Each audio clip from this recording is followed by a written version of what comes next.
With COVID-19 still impacting the globe, the call for unity among humanity has never been stronger. Worldwide total of confirmed COVID-19 cases now surpassing 1 million. 30 million. 300 million. Yet a violent storm is taking its toll in the United States. The epidemic of anti-Asian racism. China. We're going to stop the Chinese. Not with China per se, but a context with autocrats. Chinese virus. Kung flu. Contempt from the American ruling elite and irresponsible portrayals in the media have made the pandemic even worse for Asian Americans. They have been slapped, slashed, and shoved to the ground. Crimes and discrimination against Asians have undergone a visible spike. What's the cause and what's the solution? Contest, not with China per se. China is posing a challenge to us.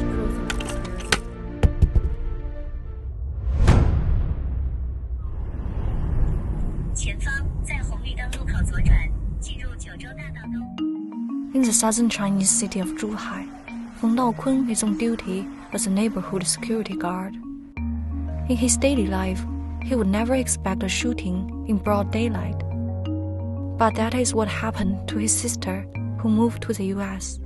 当地时间16号，在美国南部佐治亚州首府亚特兰市区2家水疗中心和城郊1家按摩院发生3起枪击案。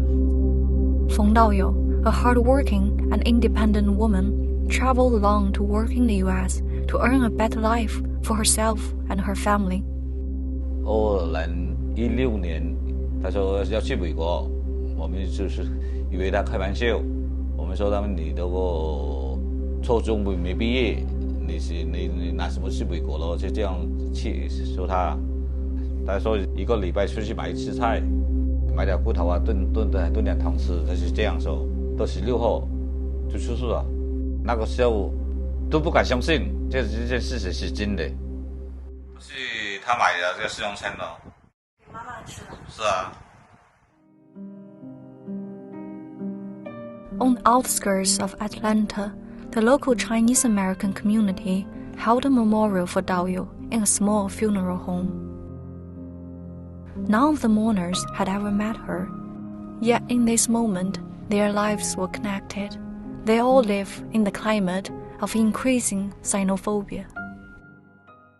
I wasn't surprised by the Atlanta shootings because I saw how much hate was directed towards Asians this past year. So we created Stop AAPI Hate. It's a website that collects reports from Asians. As of March, we've received over 6,600 incidents. So these are incidents of racism that are just the tip of the iceberg. The Pew Research Center did a random sample survey, and they found 45% of Asians in the United States experience racism. That's over 10 million people. He apparently has an issue, what he considers a sex addiction, and it's a temptation for him that he wanted to eliminate. In the deadly Atlanta shooting, the police followed the suspect's explanation of what happened without hesitation and blame it on sex addiction. That would shift public discussion away from hate crime and risk further damage to the Asians. I can't breathe. Please, the knee in my dick. I can't breathe shit. Bro, get up, get in the car, man. I will. Get up, get in the car. I can't move. I've been waiting the whole time, man. Get up, get in the car. Mama. Get up and get Mama. in the car right. I can't. We're encouraging people not to call for more policing because it doesn't necessarily work. It doesn't give you a sense of safety. We need to prevent the racism. We need to prevent the hate before it becomes a crime. In a hate attack in San Francisco, the police went to the rescue of the young white attacker, leaving the 76-year-old victim to take care of her own bloody face.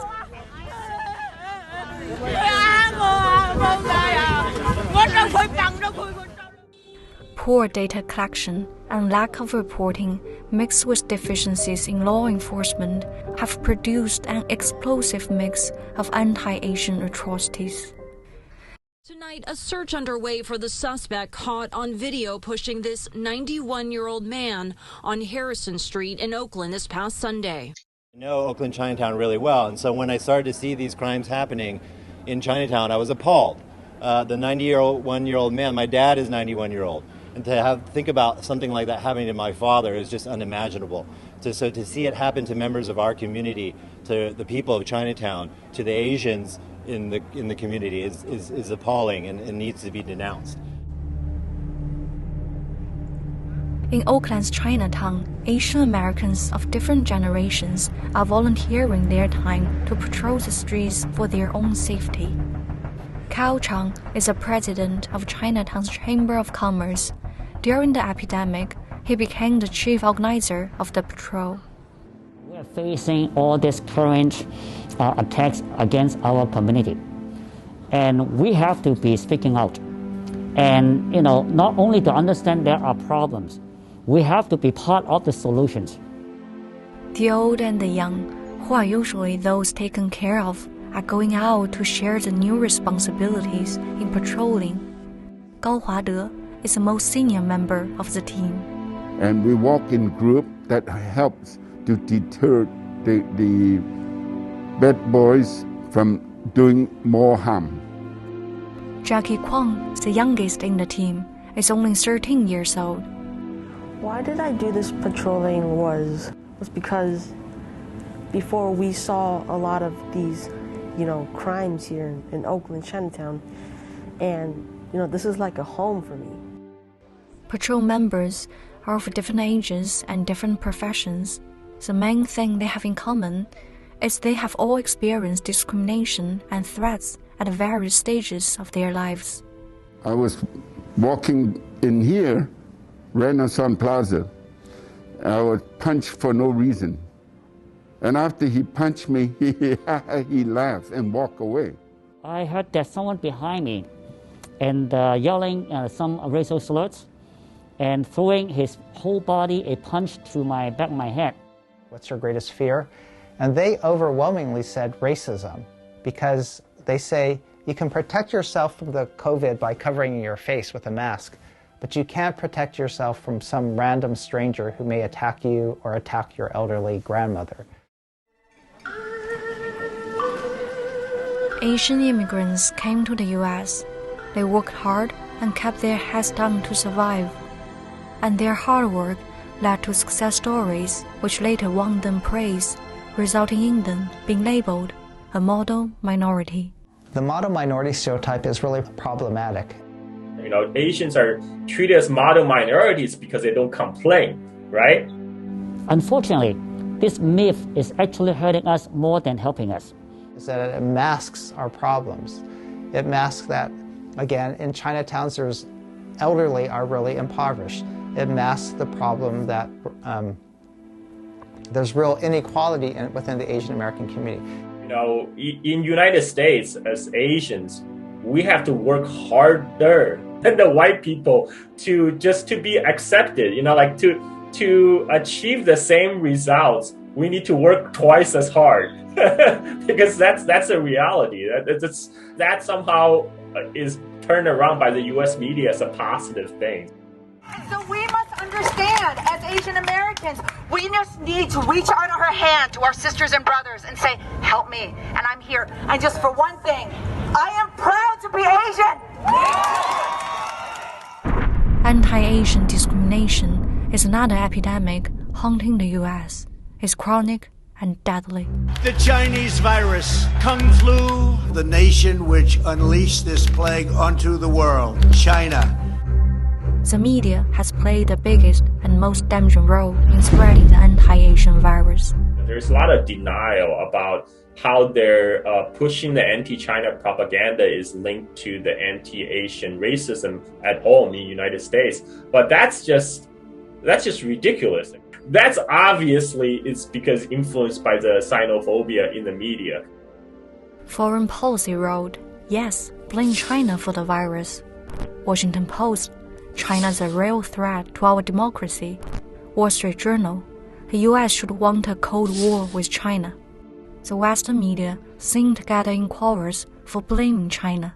So we have the political rhetoric, we have the yellow peril, and I think that is connected to U.S.-China relations, right? The political rhetoric inflamed U.S.-China relations, blame China as a scapegoat for the disease. And then the yellow peril idea is also part of U.S.-China relations, that China is the U.S.'s main competitor. The real reason why White House was trying to blame China for COVID crisis is because U.S. government really handled it extremely poorly. But the consequence of that is, as I mentioned earlier, that created a permissiveness for all the races to come out of the woodworks. Asians have also been blamed for different crises in the U.S. They have been labeled the yellow peril, disease hosts, model minority. Politicians and the media gleefully pick up these labels for Asians while showing little care about how Asians live in the country. Anti-Asian racism is as true and as appalling today as it ever had been in the past.